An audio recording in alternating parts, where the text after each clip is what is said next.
जी, आप all India गौपुत्र सेना के राष्ट्रीय अध्यक्ष हैं जी। और गौओं को आप लोग बड़ा बचाने की कोशिश में हैं, उनके प्रति बड़ा ध्यान दे रहे हैं, बहुत बड़ा आपने नेटवर्क तैयार किया हुआ है।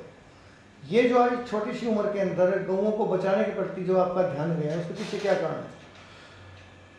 जब गौपुत्र सेना की शुरुआत में हमने गौ सेवार्थ मिशन 1 रुपये 1 रोटी की शुरुआत की। उस दौरान हमने देखा, उससे पहले मैं छात्र राजनीति में था, तो राजनीति के अंदर मैंने देखा कि जो छात्र लोग हैं या युवा लोग हैं, उनका राजनीतिक दल सिर्फ भीड़ जुटाने के तौर पे इस्तेमाल करते हैं। उनका ना मानव सेवा से कोई लेना देना है, ना राष्ट्र सेवा से कोई मतलब है, ना समाज सेवा से कोई मतलब है। उनका सिर्फ एक ही उनके प्रति एक ही मतलब रहता है कि भी इनको इकट्ठा करके भीड़ जुटाई जाए। गौ सेवार्थ मिशन 1 रुपये 1 रोटी की शुरुआत हुई। शुरुआत मान लो कोई भी, जब हम कोई बड़ा काम करते हैं तो किसी ना किसी छोटी घटना के साथ उसका जुड़ाव होता है। एक छात्र सम्मेलन के मामले में मेरे पर्चे लग रहे थे शहर में, तो जैसे रात को पुलिस वाले उनको परेशान करते थे, छात्रों को रोक देते थे, भी रात को इतने आप पोस्टर लगा रहे हो, भाई कहीं कोई संदिग्ध व्यक्ति तो नहीं है, कहीं कुछ ऐसा तो नहीं है। तो उनको एक बैकअप देने के लिए मैं रात को घूमता था। और उसी दौरान जो हिसार नहर पे जो बाईपास बना हुआ है, उस पर मुझे एक तड़पता हुआ बछड़ा दिखाई दिया जिसको कुत्ते नोच रहे थे। और मतलब बड़े मेरे लिए वो एक बड़ा अजीब सा दृश्य था, क्योंकि मैंने ऐसा कभी पहले देखा नहीं था।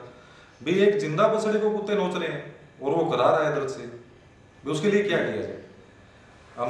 मैं और मेरे मित्र ने उस बछड़े को उन कुत्तों से बचाया। कुत्तों से बचाने के बाद उन कुत्तों से तो बचा लिया, क्योंकि उसके शरीर पर जख्म बहुत ज्यादा बड़े थे। तो मेरी समझ में ये नहीं आ रहा था, उससे पहले मैं कभी गौशाला में नहीं गया था, ना मुझे गौशाला के बारे में इतना ज्ञान था, ना मेरे परिवार का जुड़ाव था गौशाला के प्रति। तो मुझे समझ में नहीं आ रहा था कि इसकी जान कैसे बचाई जाए। तो मेरा एक मित्र था जो VLD कर रखी थी, उसका फोन मिलाया तो बात नहीं हो पाई, क्योंकि रात को 2-2:30 बजे का टाइम था। तो किसी ने मुझे सजेस्ट किया, किसी ने फोन उठाया तो भी आप इसको गौशाला लेके जाओ। तो मैं शहर की कुछ एक गौशाला पे चक्कर लगाए, किसी ने उसको संभाला नहीं, द्वार भी नहीं खोले। फिर मैं हॉस्पिटल में लेके गया HU में, उन्होंने बताया कि 6 बजे बाद में डॉक्टर आएगा। तो सुबह 6 बजे तक का जो टाइम था मेरा, मतलब उस टाइम ने मन रात से लेकर सुबह 6 बजे बिल्कुल मन बदल चुका था मेरा तब तक, कि यार तुम किसके लिए भाग रहे हो, है क्या भाई, जीवन भी यही है और मरण भी यही है भाई। हम लोग सारा दिन जिंदाबाद मुर्दाबाद नारे लगाते हुए फिर रहे हैं, किसके लिए भाई? इस चीज का कोई अंत नहीं है, कोई समाधान नहीं है। और जिन बेजुबानों को आप लोगों की आवश्यकता है वो इस तरीके से तड़प रहे हैं, उनकी कोई सुनने वाला नहीं है। अगर आपके अंदर एनर्जी है, आप काम करना चाह रहे हो, तो क्यों ना आप इन जीवों के लिए काम करें। तो उस बछड़े को मैं बचा नहीं पाया और उसने मेरी गोद में ही दम तोड़ दिया। बस तब से सेवा में लगे। तो फिर इसको आपने कैसे बढ़ाया कि काम को गौओं को बचाने के लिए? ऐसा है, कोई भी जब हम काम करते हैं तो अगर आप अच्छा काम करोगे तो साथ देने वाले कम होंगे और टांग खींचने वाले ज्यादा होते हैं। मतलब इस समाज की परिभाषा हो चुकी है। तो अब आपके पास जब ऐसे कोई केस आते हैं, घायल गाय हैं या और कोई जीव है, गाय है या और भी जीवों को बचाते हैं? ऐसा है, गाय जीव होना चाहिए, हम तो पौधों तक को भी इग्नोर नहीं करते। तो उनको आप कैसे अब बचाने की कोशिश करते हैं? कोई आपने जगह बनाई है, क्या है?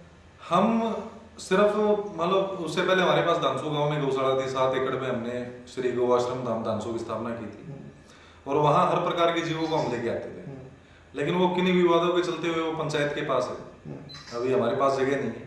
लेकिन फिर भी जो सेवा की जो भावना हमने, जो कैडर हमने युवाओं के अंदर भरा, जो छात्र राजनीति में जो युवा मेरे साथ थे, उनकी एनर्जी को जो जीव सेवा की तरफ हमने डाइवर्ट किया, तो वो सेवा करने से रुक नहीं रहे।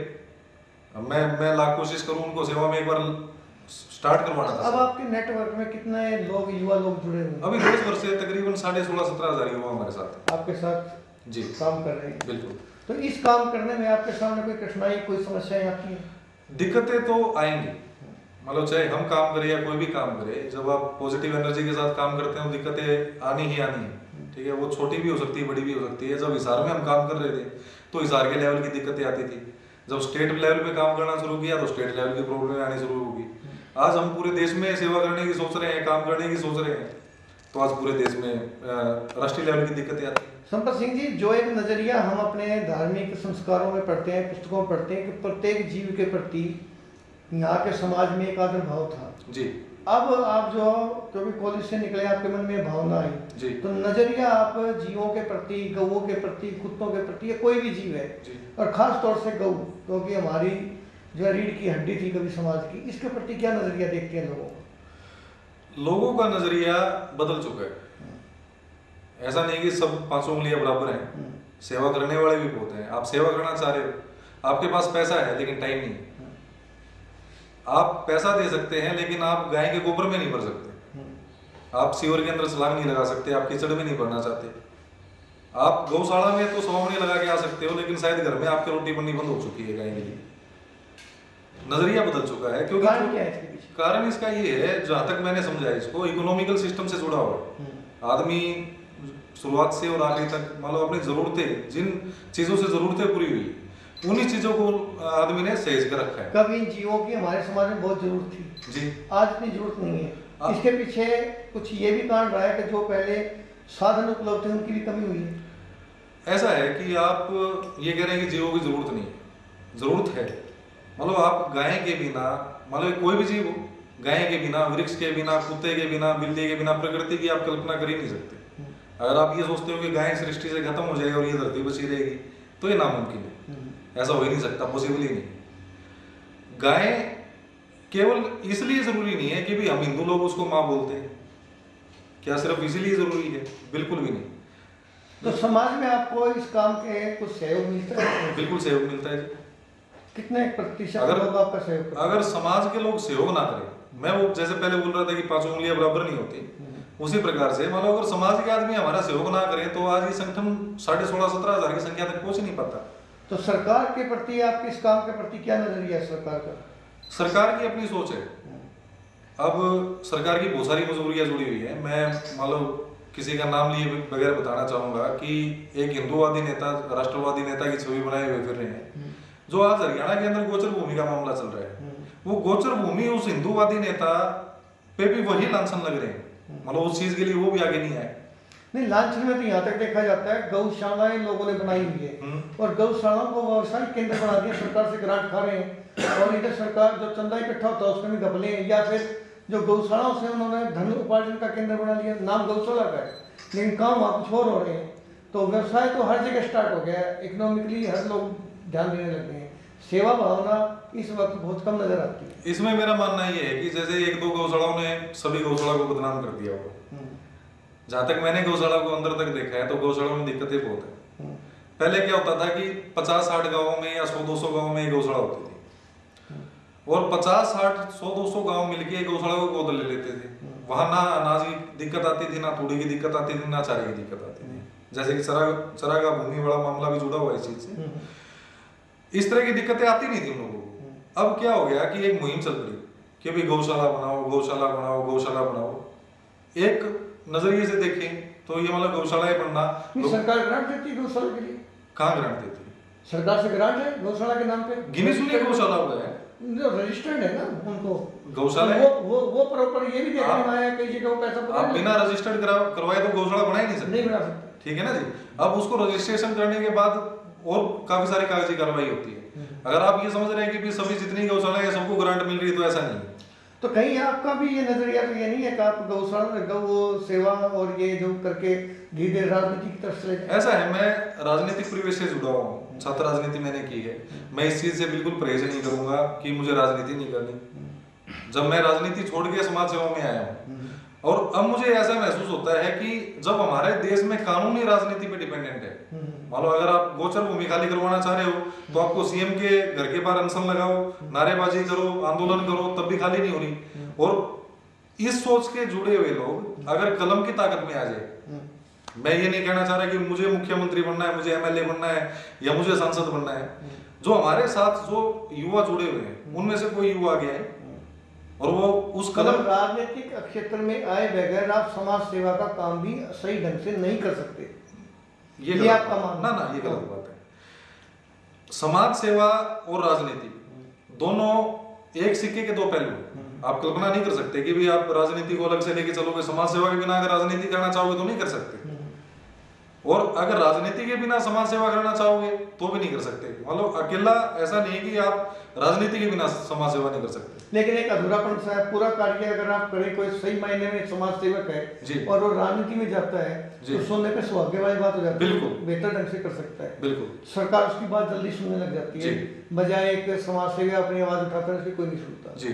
तो गऊओं के प्रति जो अब चला हुआ है, बहुत गऊएं हमारे जो है ना ट्रक भर भर के जा रहे हैं, कट रहे हैं, उनके ऊपर बड़ी आवाजें उठती हैं, हर रोज धड़पकड़ भागा दौड़ पुलिस वाले रोड कर रहे हैं, इसके बारे में आपका क्या चल रहा है? ऐसा है, जो हमारी यहाँ पे एक सोच बनी हुई है कि भाई 3 किलो दूध देती है देसी गाय, और उस गाय की कीमत 3000 भी नहीं आकी जाती।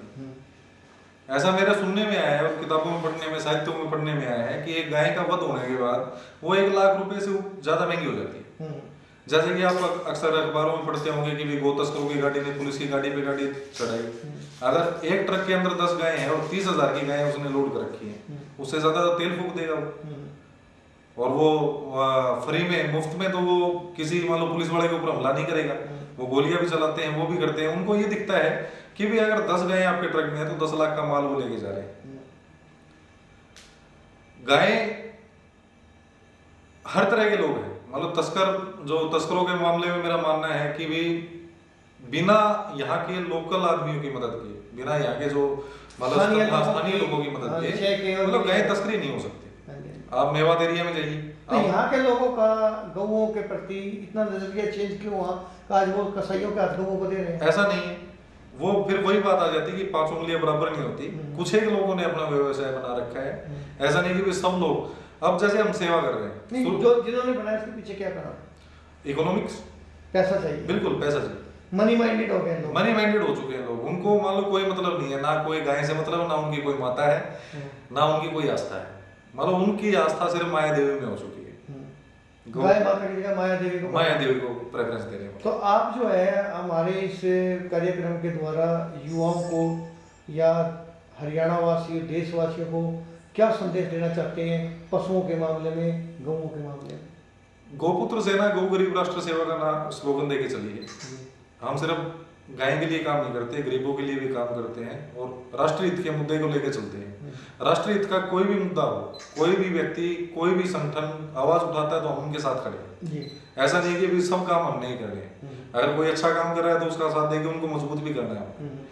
मैं सिर्फ इतना ही कहना चाहूंगा कि कर्मयोगी बनो, जैसा कि मैंने मेरे गुरु जी से सीखा है, सहजानंद नाथ जी से, कि भी आप कर्मयोगी बनो। जीवन में अड़चने आती रहेंगी, कभी रुको मत, ना थको, लगे रहो लगे रहो लगे रहो। कितनी भी दिक्कतें आए, जरूरी नहीं है आप गाय के लिए काम करो, आप उन लोगों के लिए काम करो जिनको आपकी आवश्यकता है। तो ज्यादा से ज्यादा नौजवान लोगों में प्रचार हो, आम लोगों में प्रचार हो, इसके लिए आपने क्या कार्यक्रम निर्धारित किया ताकि लोग और ज्यादा आपसे जुड़ सकें? ऐसा है कि जब कोई समाज सेवी संस्था उठती है तो उसके पास हमेशा फाइनेंस की दिक्कत रहती है, और इस तरह की दिक्कतों का हमें भी सामना करना पड़ता है। बहुत बारी हम दवाइयों के पैसे भी पूरे नहीं कर पाते, लेकिन अच्छे काम को ये परमात्मा, क्योंकि मेरी आस्था है भगवान में, तो मुझे नहीं लगता कि भगवान उस काम में कोई अड़चन आने देते हैं, अच्छे काम में। तो निरंतर बस लगे रहना है, लगे रहना है और लगे रहना है, आखिरी में जीत तो हमारी होगी। तो आप क्या कहना चाहेंगे नौजवान लोगों से? मैं सिर्फ यही कहना चाहूंगा कि जहां भी राष्ट्र के प्रति, गरीबों के प्रति और जीवों के प्रति जो भी काम करने का अवसर प्राप्त हो, उसे चूकिए मत, आप लगे रहिए। मतलब कहीं ना कहीं आपको जीत अवश्य मिलेगी। शुरुआत में दिक्कतें आती हैं, दिक्कतों का सामना करते हुए कर्मयोगी की भांति लगे रहिए। जीवन में जितना कि हमने पढ़ा है, इतिहास में जितने भी इतिहास में लोग हुए हैं, जिनको हम अपना आदर्श मान सकते हैं, या जिन लोगों के बारे में हम पढ़ते हैं, समझते हैं, और जिन लोगों की हम चर्चाएं सुनते और सुनाते हैं, उन लोगों ने कहीं ना कहीं छोटे सत्र से शुरुआत की है और आज बड़े ओहदे पे बैठे कि पूरी दुनिया उनके आज बातों को पढ़ रही है और उन पर अमल कर रही है। तो निरंतर किसी भी काम को पकड़ के आप लगे रहिए। संपत सिंह जी, आपकी भावनाओं का हिंदुस्तान के नौजवान कदर करेंगे, सम्मान करेंगे और आपका सहयोग देंगे, ये हम कामना करते हैं। आपका बहुत बहुत धन्यवाद। धन्यवाद।